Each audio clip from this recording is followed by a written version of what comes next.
I've been shown prior. And this is, so this book's called The Art Thief. The Art Thief by Michael Finkel. Cool. Yeah. This book I finished like a month ago. I read mostly nonfiction. This book's nonfiction, but it's I don't normally read books like this. It's kind of like he's a best-selling author of Stranger in the Woods. I saw this at my school's library, and it was like an autographed copy, so I kind of looked at it. I was like, is his autograph really in there? And is it just like a print of his autograph, or did he actually sign it? I mean, let me see if I can find his autograph. Michael Finkel's autograph. It's in the front somewhere. There it is. There's Michael Finkel's autograph. So, if any of you want to try and steal Michael Finkel's identity, there you go.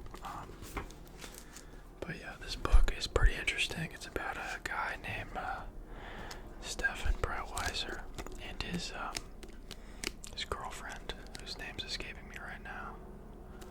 Maybe it'll come back to me later. But they basically, it's a true story. This happens. There's a helicopter outside my house. This happens in like the late 90s, early 2000s. This guy basically lives in the south of France, or like I don't know if it's like the south. It's not the southwest. It's like the eastern, mid-south east of France, close to like the border with Switzerland and Germany. And him and his girlfriend basically just like go around Europe. They start off in France, but they eventually just end up branching off. I don't want to spoil it too much, but I mean, it's all like kind of, if you're familiar with the story at all, which I wasn't before reading this, but they basically just go around stealing art thief. And I thought it was really well written. I thought it was like interesting. I wasn't bored for most of it. Wow, there must be like an escaped prisoner running around my neighborhood, because that helicopter is like literally circling my house. But maybe Stephen Brettweiser escaped prison again. That might have been a spoiler. I'm not totally sure. But yeah, this book's good. There's Michael Finkel. He like interviewed him to like write the book, and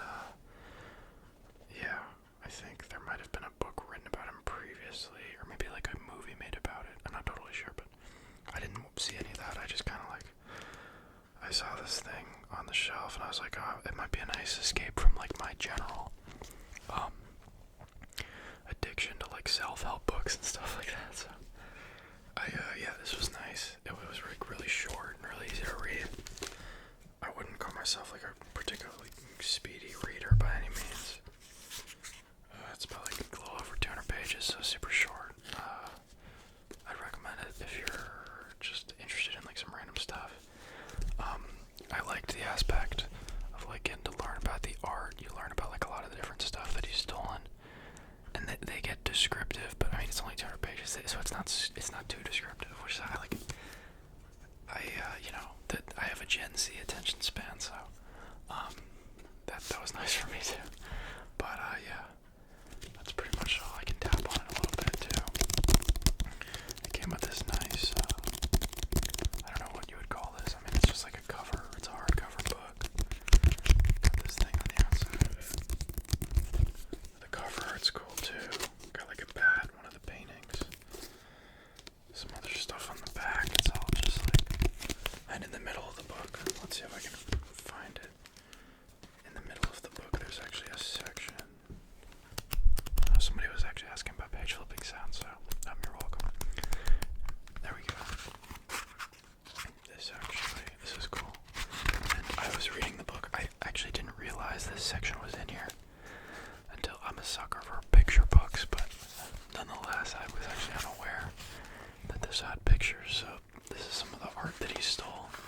I don't think it's in any particular order, but it's got all of like the different things with some. I can try and hold it closer.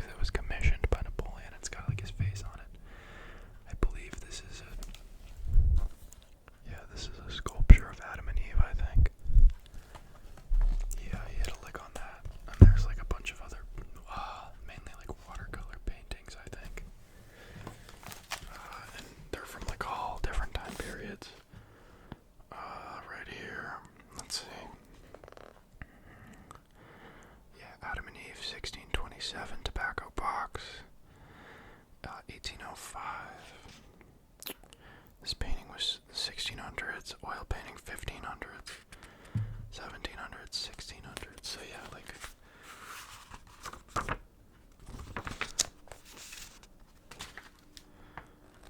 a lot of different cool stuff in here. Some more right there. These are like some of the more physical objects that he took. I'm really going in depth on this book. I won't show too much. There's some more stuff there too. But yeah, that's The Art Thief. I'd recommend it. I could give these books scores too. I'd probably give that book like a 7. It was good. Solid book. Let's see. Do I want to freak them out with that book? Maybe I'll get a different book. There's another book that I can do books that I finish. I finished this book pretty quick. This book took me about a week to read. Mark Manson from Boston University. I know that because I stalked his LinkedIn. So. Mark Manson, the author of this book, had on his LinkedIn he had Boston University. I didn't spend much time doing school. I mainly drank and played poker. Those were his words. So. Nice job, Mark Manson. Well, you at least you became a New York Times best-selling author. So. This book, The Subtle Art of Not Giving, Will I Keep the Channel PC? Sure. This book was cool. He gave a lot of, it fulfilled the self-help kick that I'm on a little bit. It was a little bit like, how do I describe it? There are a lot of like references to like the title in the book. Well, not a lot, but like a decent amount. It'll just be like, which is kind of, it's funny. It's a pretty blunt book, as you can probably tell by the title. And it's in orange too, which, you know, is kind of a standout color, I think. The 48 Laws of Power is also an orange book. I don't know why the authors choose to do that, but yeah. So there's a picture of our guy Mark right there. I don't know if you can see him. Unfortunately, he did not sign this book, so you won't be taking Mark's credit card or anything like that. But yeah, lives in New York City now. Yeah, it was good. He had a lot of kind of like stories about himself mixed in with stories about other people, which is another thing I like. Believe it or not, and I'm kind of like a big geography guy, but I'm into history too, in like short spurts. And something I like about self-help books is it's like they take like the cool, I know a lot of them are kind of out of context, but they take like the cool parts of history, I guess, and they give them like practical applications to like your own life. So this has a little bit of that, and then you learn like cool little tidbits about like stuff that happened, which is cool. I mean, I'm into that. So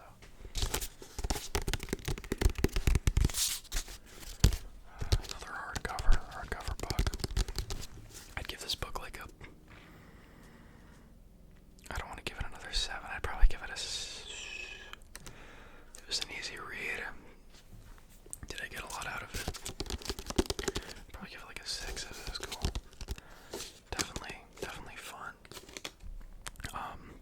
I know a lot of people with self-help like take notes. I've tried doing that in the past, but I just feel like it's kind of like sweaty. It's like you're kind of sweating the self-help book. Like, come on, man. Just like calm down, you know. If a page really like moves me, I'll like jot something down, but I mean, I'm like never gonna go back to it unless I like reread the book. Well, that kind of brings me to my next, like I feel like with self-help, it's honestly like, and this is just me personally, there could be like studies that totally go against what I'm about to say, so, but it can like honestly be a little bit more beneficial to like, rather than like spending time jotting down notes and like getting yourself out of the zone, just kind of rereading the books, because then it's like you're enjoying them. At least for me, like that taking notes kind of like takes the enjoyment out, because you just get out of the zone, if that makes sense. But yeah, okay, so that's this book. Solid 6. Got some recommendations on the back. Walter Isaacson. This is an Elon Musk book. It's got Elon Musk's face on it. It's honestly kind of a scary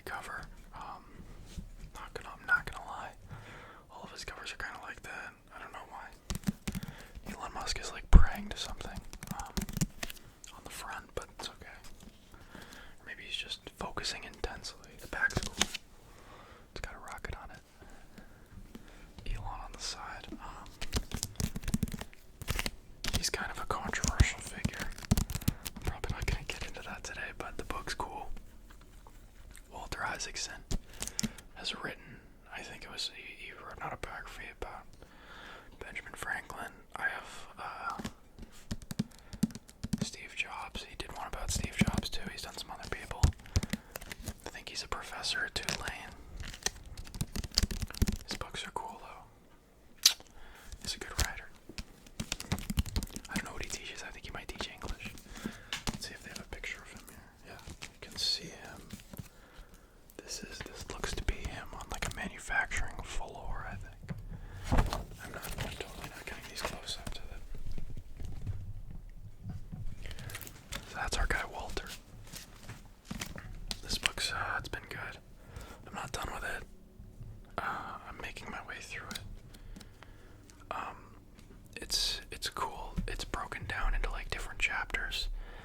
And the nice part about this book is I'll be honest too. I mean, it's hefty.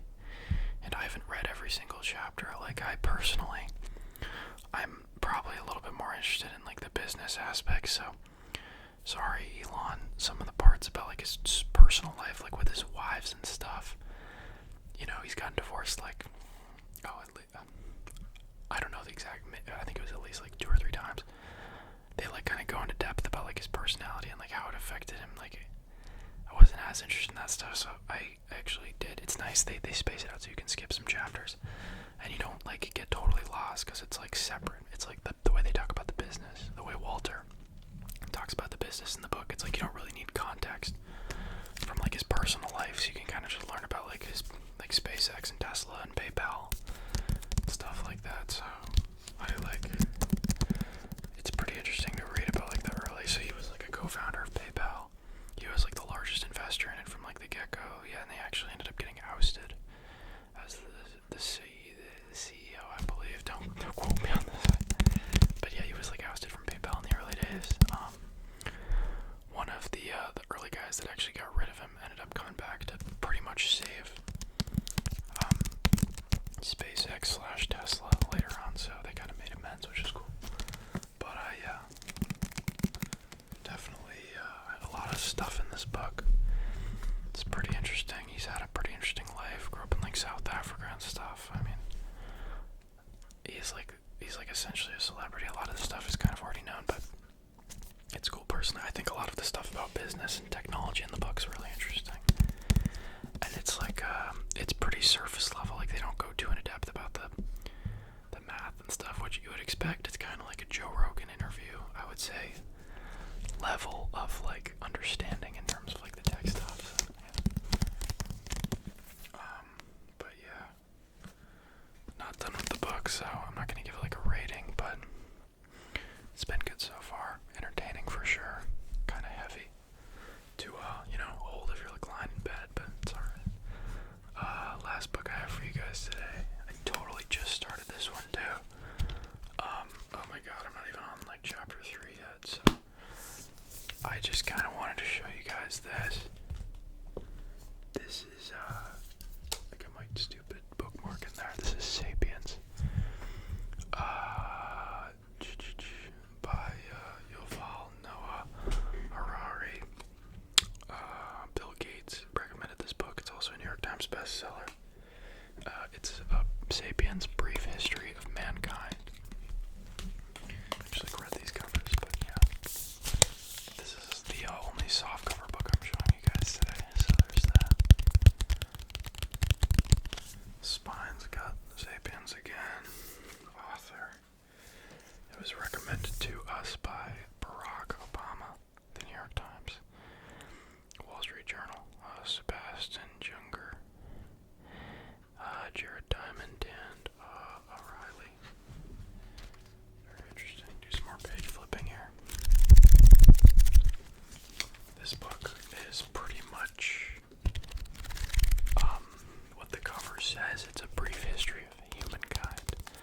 They go pretty far back though, so I mean, from what I've read so far, think that like we had like a linear evolution, which like in a sense we did, but like they really emphasized the fact that there were like a lot of different types of like sapiens. So like we're like Homo sapiens, but there were like a bunch of other kinds of sapiens. So like, you know, like the exact names are escaping me at this moment, but yeah, it's cool. It's cool to like kind of get. Again, they also mentioned some like history. Again, pictures in this book. I like pictures, so yeah, I got some pictures. The Tree of Knowledge. Wow, so awesome. Pictures of Neanderthals. I'm also a sucker for maps. They got maps in here. This is, what is this, a map?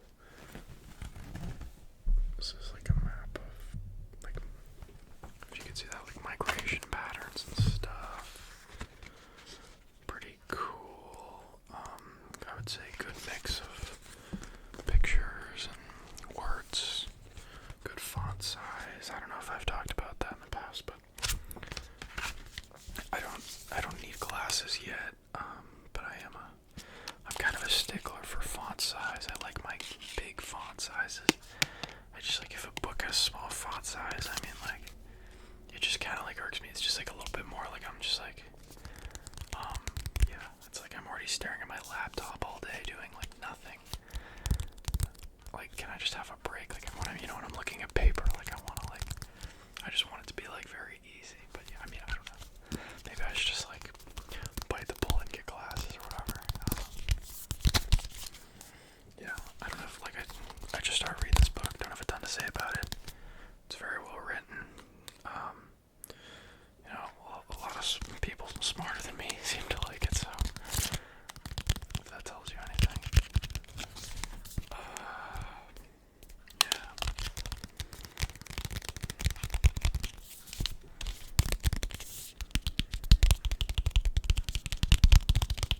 Coming up on 20 minutes now.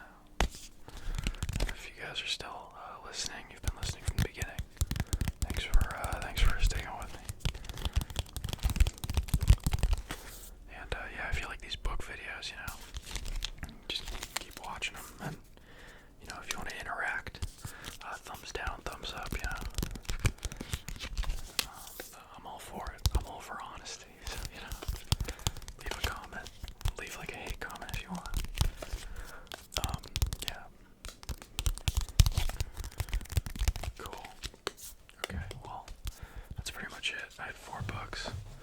I wasn't finished with 2 of them, but maybe in the next video I could give you an update if you want, or I could show you